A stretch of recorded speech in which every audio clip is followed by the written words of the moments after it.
everybody. I'm Megyn Kelly. Thank you for being here on this cold and snowy day in New York City. We begin this morning with pot in America, the legalization of pot for recreational use. Oh, we've got some supporters. Is on the rise in the United States, and that may or may not be a good thing. Today, more than half, 29 of the 50 states already sell marijuana for medical use, and California voted to legalize it for recreational use in 2016, making it one of 6 states to legalize recreational pot. Now, this spark was quick to light. Colorado and Washington, the pioneers of pot, they legalized it just over 5 years ago in 2012. And then this year, at least 3 states, Vermont, New Jersey, and Michigan, and possibly more than a dozen other states from sea to shining sea are considering various initiatives towards legalization in 2018. So ready or not, welcome to Amerijuanica.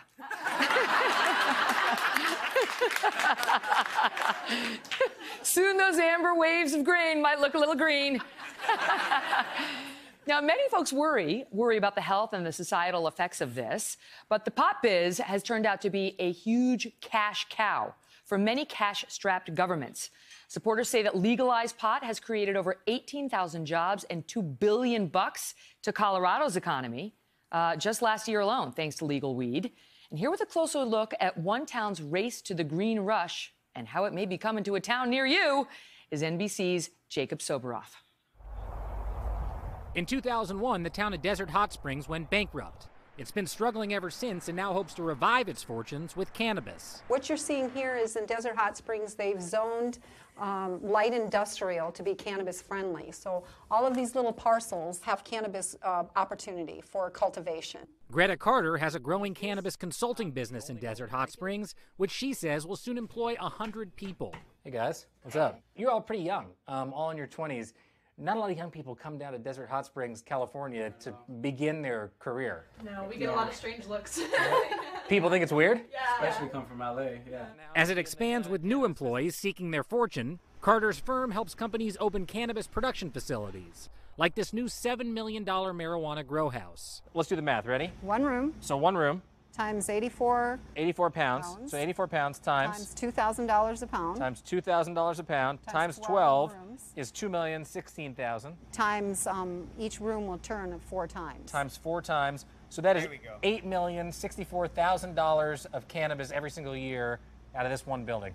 Your lips to God's ears. How much tax revenue are we talking about for Desert Hot Springs? Over $300,000 a year. $300,000 just from this building. Yeah.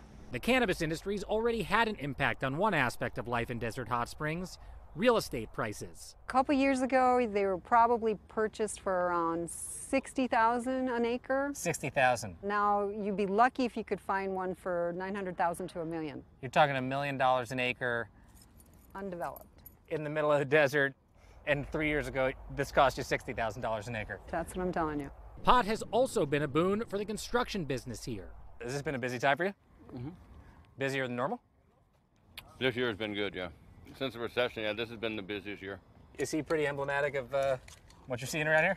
Yeah, what our construction company tells us is that framers and drywallers are at a premium. You can't get Hard enough to find. framers and drywallers. Can't get enough framers and drywallers. Jacob. Sandra, Nice to meet you. One of Carter's clients, a group of Marine Corps veterans, is building a grow house to be staffed by veterans. So you guys just got your approvals for this facility today? Yes. So it's happening. Yes.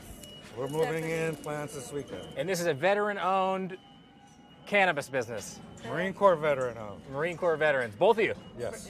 So you're betting on these guys that they're going to succeed, but you're not betting on everybody out here that they're all going to succeed in the cannabis industry. I'm all in with these guys. They blend good business sense with a conscience and with cannabis experience. But the odds in California's new recreational pot industry, as with any gold rush, are against you. From lessons that we learned from other states, the failure rate's very high. 70% the first year will fail. So it looks like a gold rush, but it might not be for everybody.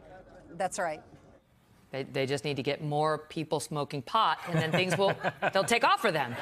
Jacob Soboroff is with me now. Hi, Jacob. Hey, good to see you, Megyn. All right, so would you sample any of the product while you were out there? No comment. I'm an NBC News employee. I can't talk about that. It was not an immersive, you weren't a method reporter? Let's just say I cannot confirm or deny. Okay. So all the pot lovers are like, yes, okay. That's right. The total number of states that have actually legalized it is actually 8. Yeah, 8 for recreational use, around 30 for medicinal use. But it's only being actually sold right now in 6? Is that the discrepancy? That's right. And so Maine and Massachusetts have not quite gotten their act together yet. I don't know if that's because the stoners there are doing the policy or what's going on exactly. Stoners are doing the policy. So before you get all excited, if you're a pot lover, Jeff Sessions has a message for you, because while this may be legal now in 8 states, it is still illegal at the federal level. So there's a conflict there, and he just weighed in on this. That's exactly right. In fact, as I was about to come out and join you on set, Jeff Sessions, the Attorney General, had said previously, good people don't smoke marijuana. He's a longtime opponent of the legalization of marijuana. And just this morning, the Associated Press is reporting that he may reinstitute a federal crackdown, which is going to create a lot of problems for a lot of these states, because they're counting on that revenue to fund things like health programs, education programs. It's going to create a big conflict between state, local, and the federal government. Jeff Sessions said good people don't smoke pot? He said good people don't smoke marijuana. Okay, all right, thank you for that. I do not partake. Stop looking at me like that. My mom scared the you-know-what out of me when it came to she said, if I ever find anything, you will go immediately into a 30-day inpatient program without any questions asked. So I do not. I'm still afraid of her.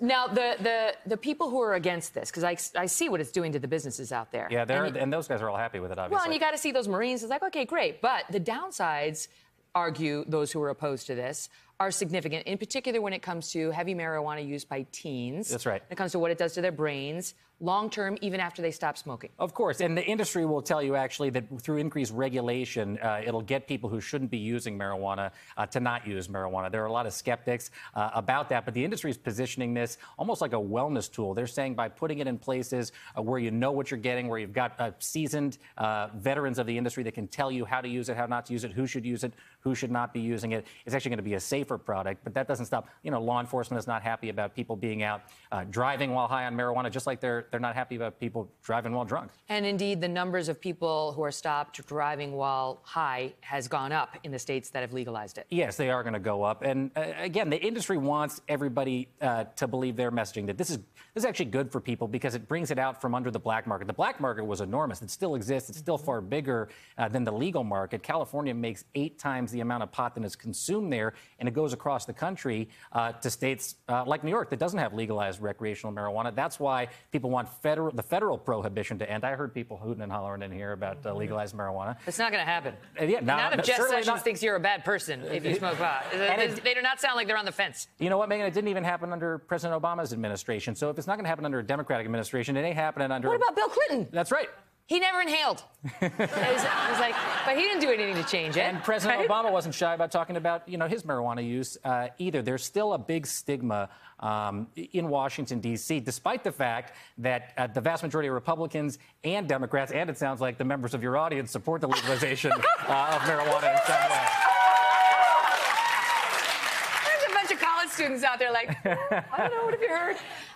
But wait, I have to ask you about... It's crazy because if you go into these stores where they sell the pot products, it's not just like a joint. No. It's like cookies and gummy bears. Drops you could put in your water. Now we sound like an advertisement. People are really perking up. Gummy bears, you say. But it can be controversial because the kids. Oh, definitely. And in Colorado, I think one of the states that's already legalized this. They've had to figure out what to do about the packaging of this stuff. Because when you put out gummy bears and things like that, I got a little 2-year-old, you don't want that kind of stuff sitting around in your house because somebody walks up to it, grabs it and pops it in their mouth. And then you have potentially that could be very dangerous when you have children ingesting marijuana. The counter argument is, we have legalized firearms in the country, which are very dangerous potentially to children, and those are allowed in people's homes. So it's up to the parent to regulate. If this is legal in your state, it's up to the parent to handle this stuff responsibly and keep it, even though especially if it's a gummy bear looking thing, away from your child. And they're trying to keep those things that look like candy out of stores, out of the hands of kids to make sure that there's fair, safe, and equal access to cannabis. I predict he'll volunteer for a follow-up report. It's possible. I see it coming.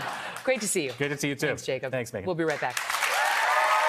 Hello, Today fans. Thanks for checking out our YouTube channel. Subscribe by clicking that button down there and click on any of the videos over here to watch the latest interviews, show highlights, and digital exclusives.